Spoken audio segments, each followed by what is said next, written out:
Good morning बच्चों। Lockdown ई पाठशाला by Ramgarh में आपका स्वागत है। हम लोग 7वीं कक्षा की पढ़ाई कर रहे थे और आज हम जो पाठ पढ़ेंगे उसका नाम है गिल्लू। और गिल्लू महादेवी वर्मा की रचना है। इस कहानी में एक छोटे से बच्चे के गिलहरी के बच्चे की कहानी है और वो फिर कैसे उसका उम्र पूरा पार होता है, 2 साल की अवस्था वो पार करता है और पार करने के बाद किस प्रकार से महादेवी वर्मा का उससे एक घनिष्ठ सानिध्य हो जाता है, उसके बारे में हम लोग पढ़ेंगे। तो पाठ पर आते हैं।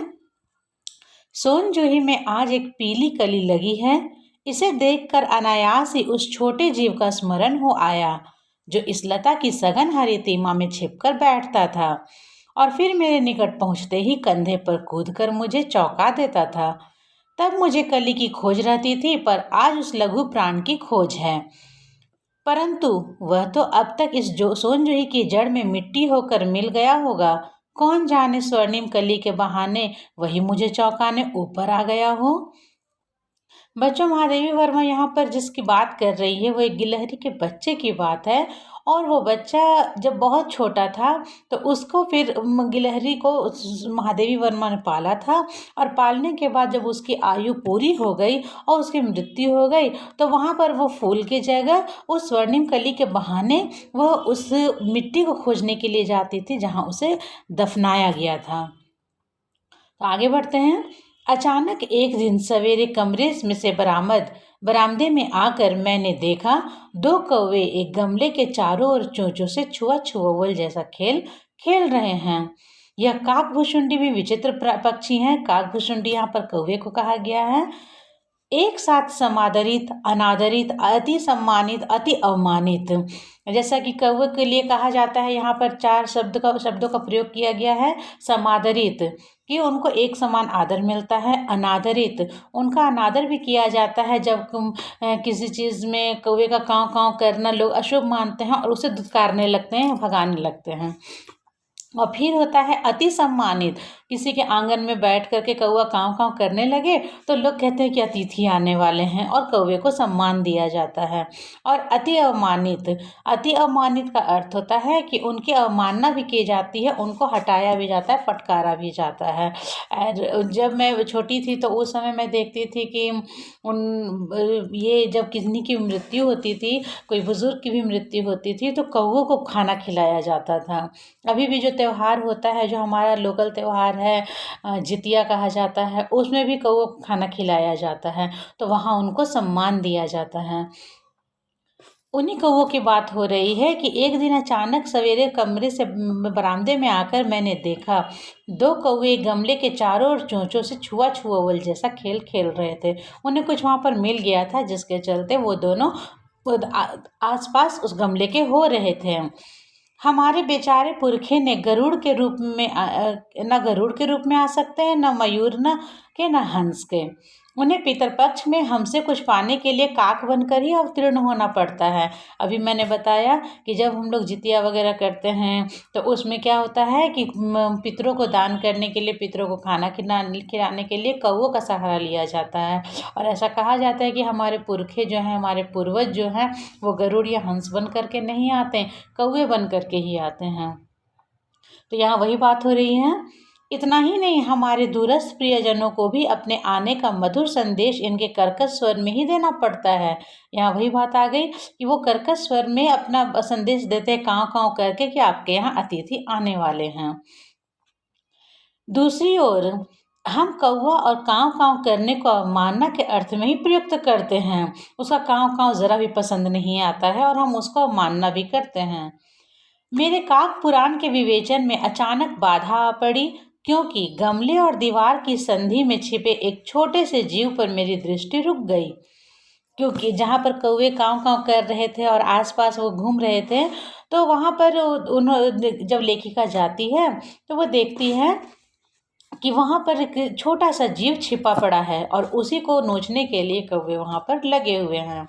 निकट जाकर देखा, गिलहरी का एक छोटा सा बच्चा है जो संभवतः घोंसले से गिर पड़ा है और अब कौवे जिससे में सुलभ आहार खोज रहे हैं। कौवे चाहते हैं कि वो जो घोंसला से गिलहरी गिर पड़ी है और वो नहीं चल पा रही है तो कौवे उसे अपना आहार बना लें। तब तक लेखिका की नज़र पड़ जाती है और वह चाहती है कि वो उसे वहाँ से बचा लें। काकद्वय की चोंचों के 2 घाव उस लघु प्राण के लिए बहुत थे। 2 बार को वे अगर मार देते चोंच अपना तो गिलहरी का इतिश्री हो जाता। अतः वह निश्चेत सा गमले में से चिपका पड़ा था।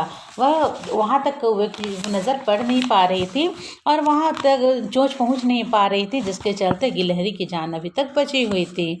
सबने कहा कौवे की चोंच का घाव लगने के बाद यह बच नहीं सकता, अतः इसे ऐसे ही रहने दिया जाए। कि उन लोगों को लग रहा था कि कौवे ने इसे मार दिया है तो अब ये बचना मुश्किल है, तो इसलिए इसको छोड़ दिया जाए। परंतु लेखिका का मन नहीं माना। उसे हौले से उठाकर अपने कमरे में लाई, फिर रुई से रक्त पोंछकर, रक्त मतलब खून होता है, रक्त पोंछकर घावों पर पेनिसिलिन का मरहम लगाया, जिससे उसका दर्द कम हो जाए, उसके जख्म भरें। परंतु मन नहीं माना। मरहम लगाया, रुई की पतली बत्ती दूध से भिगोकर जैसे तैसे उसके नन्हे से मुंह में लगाई गई, पर मुंह खुल ना सका और दूध की बूंदें दोनों ओर ढुलक गई। ऐसा लग रहा था गिलहरी निश्चेष्ट हो गई है, निष्प्राण हो गई है, उसमें प्राण नहीं है, जिसके चलते दूध की बूंदें भी उसे दी जा रही थी तो वह उसे ले नहीं पा रही थी और बूंदें ढुलक जा रही थीं। कई घंटे के उपचार के उपरांत उसके मुंह में एक बूंद पानी टपकाया जा सका। तीसरे दिन वह इतना अच्छा और आश्वस्त हो गया कि मेरी उंगली अपने 2 नन्हे पंजों से पकड़कर नीले कांच के मोतियों जैसी आंखों से इधर उधर देखने लगा।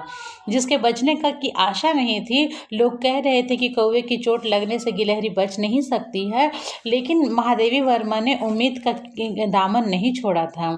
उसकी सेवा की और उसके मुंह में जब पानी गया तो उसके बाद फिर तीसरे दिन वह, पहला दिन कुछ ठीक हुआ, दूसरा दिन उससे ज़्यादा ठीक हुआ और तीसरा दिन वह इतना अच्छा हो गया कि वह इधर उधर घूमने लगा और नन्ही उंगलियों से, नन्हे पंजों से लेखिका की उंगलियों को पकड़ने लगा और अपनी नीली कांच के समान मोती के समान आंखों को वह इधर उधर घुमाने लगा। 3-4 मास में उसके स्निग्ध रोएं, झब्बेदार पूंछ और चंचल चमकीली आंखें सबको विस्मित करने लगीं। 3-4 महीने के बाद गिलहरी में बदलाव आया और उसके झब्बेदार पूंछें हो गई, रोएं हो गए और वो सबको हैरान करने वाली आंखें उसकी थीं। हमने उसकी जातिवाचक संज्ञा को व्यक्तिवाचक का रूप दे दिया। अभी तक वो केवल गिलहरी के रूप में जानी जा रही थी, लेकिन अब उसका नाम रख दिया गया और इस प्रकार हम उसे गिल्लू कहकर बुलाने लगे और उस गिलहरी को गिल्लू कहा जाने लगा। मैंने फूल रखने की एक हल्की डलिया में रुई बिछाकर उसे तार से खिड़की पर लटका दिया ताकि वह सुरक्षित रहे बिल्लियों से, अन्य जानवरों से। वही 2 वर्ष गिल्लू का घर रहा, क्योंकि कहा जाता है गिलहरियों का जो जीवन काल होता है वो 2 वर्ष का होता है। तो ये भी 2 वर्ष तक उसी रुई की डलिया में बैठी हुई रहती थी और वहीं उसका आवास था। वह स्वयं हिलाकर अपने घर में झूलता और अपनी कांच की मनकों सी आंखों से, मनकों मतलब मोतियों की माला, तो उसकी आंखें मोतियों के समान चमकती थी, इसलिए कहा जा रहा है कि मनकों सी आंखों से कमरे के भीतर और खिड़की से बाहर न जाने क्या देखता समझता रहता था। परंतु उसकी समझदारी और कार्यकलाप पर सबको आश्चर्य होता था कि वो कैसे जान जाता था। उसके कार्यकलाप देख कर के कभी नहीं लगता था कि ये गिलहरी इतनी मानवीय गुणों से भरी हुई है। जब मैं लिखने बैठती तब अपनी ओर मेरा ध्यान आकर्षित करने की उसे इतनी तीव्र इच्छा होती थी कि उसने एक अच्छा उपाय खोज निकाला। वह लेखिका का ध्यान अपनी ओर हमेशा आकर्षित करना चाहता था। गिल्लू वह मेरे पैर तक आकर सर्र से पर्दे पर चढ़ जाता और फिर उसी तेजी से उतरता। लेखिका जहाँ लिखने बैठती थी वहाँ पर उसके पैरों तक आता था गिल्लू और फिर सर्र से पर्दे पर चढ़ जाता था, फिर उतरता था ताकि लेखिका का ध्यान उसकी ओर जाए। उसका यह दौड़ने का क्रम तब तक चलता जब तक मैं उसे पकड़ने के लिए ना उठती।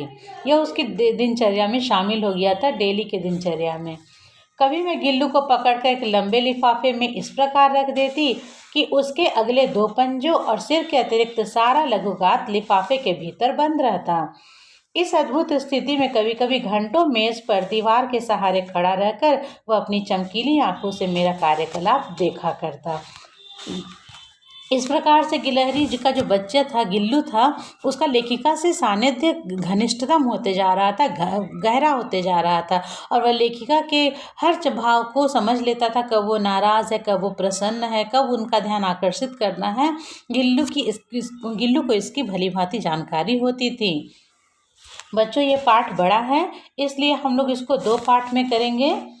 इसमें 2 पार्ट, हो सकता है कि 3 पार्ट भी हो जाए, क्योंकि ये पाठ बड़ा है और उसके बाद हम इसके प्रश्नोत्तर पर जाएंगे। तो आज का वीडियो हम यहीं समाप्त करते हैं। उम्मीद है आपको समझ में आया होगा।